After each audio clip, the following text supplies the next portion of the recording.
অতিথি প্যাকেজ দেওয়া হয়েছে, অতিথি প্যাকেজ আমরা মানি না, মানবো না। আমরা তার জন্য মাঠে আছি এবং 17 বছর ধরে আছি, এখনো থাকবো। আমরা চাই এখানে ত্যাগীদের মূল্যায়ন করা হোক। ত্যাগীরা দলের জন্য যান পান মাল সবকিছু দিয়ে ত্যাগ প্রতিজ্ঞা করে আজকে মাঠ থেকে তারা বিতাড়িত হয়ে যাচ্ছে।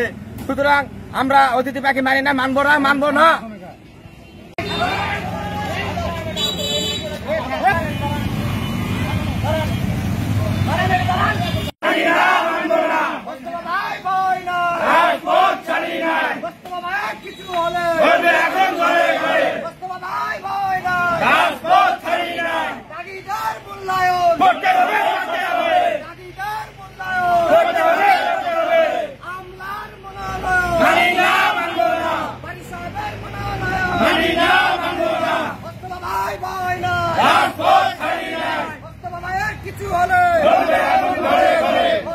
দিন রাজপথে আছি। আমাদের দাবি একটাই, এসব অতিথি পাখিকে বিতাড়িত করে আমাদের রাজপথের নেতাদের দেওয়া হোক, যারা বিগত সময় ত্যাগ তিতিক্ষার মাধ্যমে এই রাজপথকে টিকে রেখেছিল।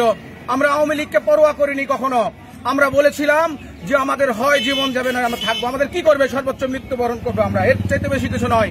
কিন্তু আজকে যখন আমরা আমাদের একটা প্রাণের দাবি নিয়ে গেলাম আমাদের ত্যাগীদের মূল্যায়ন করার জন্য, কিন্তু সেখানে কয়েকজন টোকাই দিয়ে আমাদের সাধারণ লোকজনের উপর যে অতর্কিত হামলা করা হলো, এর তীব্র নিন্দা এবং প্রতিবাদ জানাচ্ছি। সেই সঙ্গে তারেক রহমানের দৃষ্টি আকর্ষণ করছি, আমাদের রাজপথের ত্যাগী নেতাদের দেওয়া হোক, আমাদের ইঞ্জিনিয়ার গোলাম মোস্তফা ভাইকে দেওয়া হোক, এর সঙ্গে যারা আছে যারা রাজপথে তাদের যে কোনো একজনকে মূল্যায়ন করা হোক। আমরা দলের সিদ্ধান্ত মেনে নেব, এর বাইরে কোনো কাউকে মেনে নেওয়া হবে না।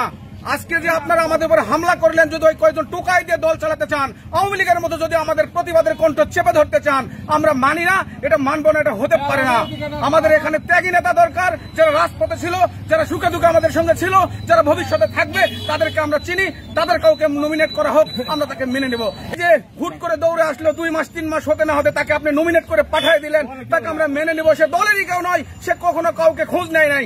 আর সে বলতে পারবে 5 তারিখের আগে আমাদের কোন নির্যাতিত নেতাকর্মীর খোঁজ নিয়েছে, বা কাউকে জামিন করিয়েছে, বা কারো বাড়িতে গিয়েছে, বা কোনো নেতাকর্মীর সঙ্গে বসে 1 কাপ চা খেয়েছে।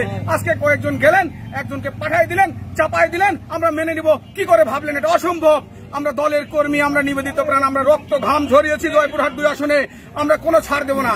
আমাদের এখানে দাবি, আর আজকে যে টোকাই দেয় আমাদের উপর হামলা করালেন, যদি তাদের ভোটাই হয় তাহলে তাদেরকে নেন। কাকে হিট করছেন আপনারা? কার উপর হামলা চালাচ্ছেন? এরা আমাদের দলের ত্যাগী কর্মী। এই ভোটারদের উপর হামলা করে আপনারা যদি বীরত্ব প্রকাশ করতে চান, আওয়ামী লীগের মধ্যে যদি ফ্যাসিবাদের প্রতিচ্ছায়া আমরা যেটা দেখতে পাচ্ছি সেটা যদি কায়েম করতে চান, তাহলে যদি ভোট না লাগে তাহলে আপনারা ওই কয়েকজন টোকাইদের নিয়েই থাকেন, সাধারণ লোকজনের মধ্যে আসতে পারবেন না। আমাদের ভোট আমরা এবার দেব না প্রয়োজনে, কিন্তু আমাদের ত্যাগীদের মূল্যায়ন হতেই হবে। যদি ত্যাগীদের মূল্যায়ন না হয় আমরা কখনোই যাব না ভোট কেন্দ্রে। শুধু তাই নয়, আরো যদি আমাদের কিছু করার থাকে আমরা করব।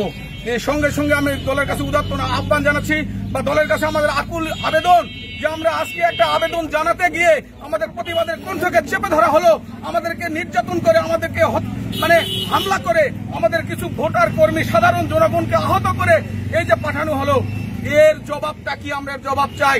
বাড়ি সাহেব যদি এখানে হঠাৎ করে উড়ে এসে জুড়ে বসে গুন্ডাগিরির রাজত্ব কায়েম করতে চায়, তাহলে সেটা হবে না। বিগত 17 বছর আওয়ামী লীগ যেটা পারেনি সেটা কাউকে করতেও দেওয়া হবে না ইনশাল্লাহ।